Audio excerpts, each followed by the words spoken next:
നമസ്കാരം. Raf talk ഫുട്ബോളിലേക്ക് എവർക്കും സ്വാഗതം. ഇന്റർ മയാമി വീണ്ടും പൊട്ടിത്തകർന്ന് നാണം കെട്ടു. 1-നെതിരെ 4 ഗോളുകൾക്ക്. മെസ്സി ഒരു ഗോൾ അടിച്ചു, എന്നിട്ടും ടീം 4 വാങ്ങി തോറ്റപ്പോൾ മഷ്റാനോ പറഞ്ഞു ഞങ്ങൾ അത്ര മോശം കളിയൊന്നുമല്ല കളിച്ചത്, എതിരാളികൾ ഞങ്ങൾ ഔട്ട്പ്ലേഡ് ചെയ്തിട്ടൊന്നുമില്ല. പക്ഷേ ട്രാൻസിഷനിൽ ഞങ്ങൾ അറ്റാക്കിന് ശ്രമിക്കുമ്പോൾ അവർ തിരിച്ചു വന്ന് ഗോളുകൾ അടിച്ചിട്ട് അങ്ങ് പോയി, ഞങ്ങളെ വേദനിപ്പിച്ച് പോയി. അതാ ഉണ്ടായിട്ടുള്ളൂ. ഇതാണ് കോച്ച് പറയുന്നത്. ഇപ്പോൾ നമുക്കറിയാം, വലിയ രൂപത്തിൽ ബോൾ പൊസിഷനും ചാൻസുകൾ ഉണ്ടാക്കിയതിലും ഒക്കെ മുന്നിൽ നിന്നു ഇന്റർ മയാമി. പക്ഷേ ഉണ്ടാക്കുന്ന അവസരങ്ങൾ ഗോളടിക്കണ്ടേ, ഡിഫൻസ് മര്യാദയ്ക്ക് ചെയ്യണ്ടേ, എന്നും ചെയ്തില്ലെങ്കിൽ തോൽക്കും. പക്ഷേ കോച്ച് എപ്പോഴും പറയുന്നത് ഞങ്ങൾ നന്നായിട്ട് തന്നെയാണ് കളിച്ചതെന്നാണ്.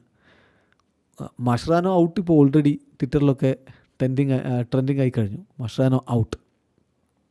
മയാമിയുടെ ആരാധകർ അത്തരത്തിൽ വിളിച്ചു തുടങ്ങി. ഏതായാലും കോച്ച് പറയുന്ന വാക്കുകളിലേക്ക് പോവുകയാണ്. മഷ്റാനോ പറയുന്ന വാക്കുകൾ കളിക്ക് ശേഷം അദ്ദേഹം പറയുന്നു, ഈ കളി അനലൈസ് ചെയ്യുമ്പോഴേ ഞാൻ വിചാരിക്കുന്നത് കൊളംബസിനെതിരെയുള്ള കളിയിൽ കൊളംബസ് ക്രൂ ഞങ്ങൾ ഔട്ട്പ്ലേ ചെയ്തിരുന്നു.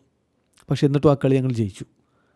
പക്ഷേ ഇവിടെ ഈ 2 കളികൾ, ഡല്ലസിനെതിരെയുള്ള കളിയും മിനസോട്ടയ്ക്കെതിരെയുള്ള ഈ കളിയും, ഞാൻ വിചാരിക്കുന്നില്ല അവർ ഞങ്ങൾ ഔട്ട്പ്ലേ ചെയ്തിട്ടുണ്ട് എന്ന്. ഞങ്ങളുടെ ഗെയിം പ്ലാൻ വളരെ ക്ലിയർ ആയിരുന്നു. ഗെയിം കൺട്രോൾ ചെയ്യുക, മാച്ച് ഞങ്ങൾക്ക് അനുകൂലമാക്കിയെടുത്ത് എതിരാളികളുടെ ഹാഫിൽ ഞങ്ങൾ നന്നായിട്ട് കളിക്കുക, ഇതായിരുന്നു പ്ലാൻ. അത് നടന്നിട്ടുണ്ട്. പക്ഷേ വിജയിക്കാൻ കഴിഞ്ഞില്ല എന്നുള്ളത് വേദനിപ്പിക്കുന്ന കാര്യമാണ്.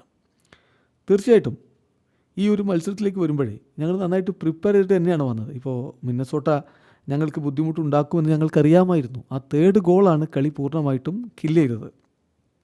ഇപ്പോൾ അൺഫോർച്ചുനേറ്റ്ലി ഇതൊരു ടഫ് ഡിഫീറ്റാണ്. കാരണം എല്ലാ കാര്യങ്ങളും വെച്ച് നോക്കുമ്പോൾ മിന്നസോട്ടയ്ക്ക് ഞങ്ങളെ ഹേർട്ട് ചെയ്യാൻ പറ്റും എന്നറിയാമായിരുന്നു. അതിന് ഞങ്ങൾ പ്രിപ്പയർഡ് ആയിരുന്നു. എന്നിട്ടും ഇങ്ങനെ തോറ്റു എന്നുള്ളതാണ് എന്നെ വറി ചെയ്യിക്കുന്ന കാര്യം. ഇപ്പോൾ ഈ കളിയിലേക്ക് വരുമ്പോൾ ഞങ്ങൾ ഗെയിമിന് വേണ്ടി ഡിഫറൻ്റ്ലി പ്രിപ്പയർ ചെയ്തതാണ്.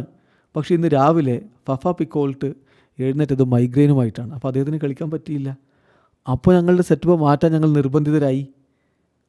അതാണ് സംഭവിച്ചത്. പിന്നെ ഡിഫൻസ് എന്നുള്ള ഏരിയ ഞങ്ങൾ കൂടുതൽ മെച്ചപ്പെടുത്തേണ്ടതുണ്ട് എന്നുള്ളതും മനസ്സിലായി. തീർച്ചയായിട്ടും വളരെ ഹാർഡാണ്. ഇപ്പോൾ സ്പേസ് ഇല്ലാത്ത ഘട്ടത്തിൽ ഒരു ക്ലാരിറ്റി ഉണ്ടാക്കിയെടുക്കുക എന്നുള്ളത് ഹാർഡാണ്, ഓഫ് കോഴ്സ്. പക്ഷേ അതൊരു എക്സ്ക്യൂസായിട്ട് പറയുന്നതല്ല. ഞങ്ങളതിൽ വർക്ക് ചെയ്തുകൊണ്ടിരിക്കുകയാണ്.